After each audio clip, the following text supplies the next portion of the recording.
Head over to my channel to check out different bike model playlists with English, Spanish, French, and Chinese subtitles. Today's video is regarding the 350E, and it's the coolant change, how to do the coolant change. Obviously you don't do a coolant change for about 3 years on a motorbike generally, but if you've got a scooter yourself you might want to know how to do it.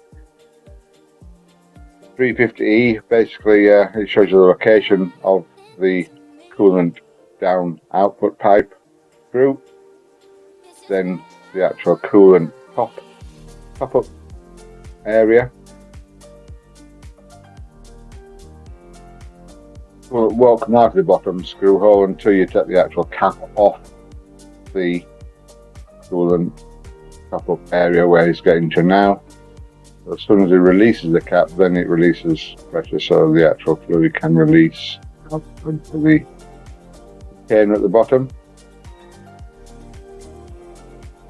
What you have to remember in all coolant changes is somewhere on the motor there will be a release valve where when you put new coolant in, that when it starts dripping out the top up, this one there, that one there on the thermostat, that then when you put new coolant in, as soon as it starts dripping out of there, you know it's all been bled, etc. You can start the bike afterwards, let it run for a few minutes with tap on or off at this location, and then you can top up the fluid if necessary. It's best to start the bike afterwards, get it to warm temperature so the thermostat is open, so all the coolant is flowing through the engine, and then top up the actual cap afterwards if necessary. Please subscribe to the channel.